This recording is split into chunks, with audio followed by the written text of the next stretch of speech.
जी नमस्कार मेरे प्यारे श्रोताओं, आप सभी को प्यार भरा अभिनंदन। और मैं आज जो कहानी सुनाने जा रहा हूँ, यह है एक झूठी उम्मीद की कहानी। तो किस प्रकार कोई उम्मीद रखता है और जब उम्मीद पूरी नहीं होती तो वो किस प्रकार से निराश हो जाता है, यह इस पर आधारित है कहानी। चलिए कहानी शुरू करते हैं। तो एक सर्द रात की बात है। रमेश नाम का अमीर नौजवान एक गली से गुजर रहा था। वहां पर उसकी नज़र एक बूढ़े इंसान पर पड़ी और उसने बड़े ही हैरानी से उस आदमी से पूछा, क्या आपको ठंड नहीं लग रही?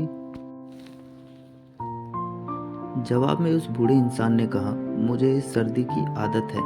और इस पर रमेश ने कहा कि आप मेरा इंतज़ार कीजिए, मैं घर से आपके लिए एक कंबल लेकर आता हूँ, जिससे कि इस सर्द रात में आपको गर्माहट मिलेगी।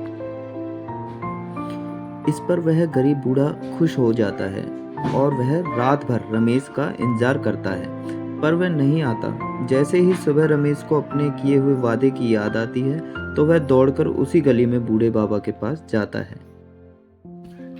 वह देखता है कि वह बूढ़ा बाबा ठंड से मर चुका था और उसकी लाश के पास एक चिट्ठी पड़ी थी और उसमें लिखा था कि इतने सालों में इसी तरह जीवन व्यतीत कर रहा था और इस ठंड ने अभी तक मेरा कुछ नहीं बिगाड़ा, क्योंकि मेरी मानसिक स्थिति बहुत मजबूत थी।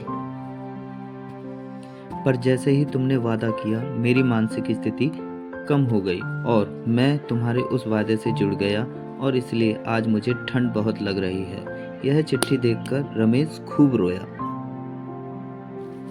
तो मेरे प्यारे श्रोताओं, इस कहानी से हमें यह सीख मिलती है कि हमें अपने वादे को पूरा करना चाहिए। अगर हम किसी से वादा करते हैं तो उस वादे को निभाना हमारा कर्तव्य है। हमें झूठे वादे नहीं करने चाहिए। धन्यवाद।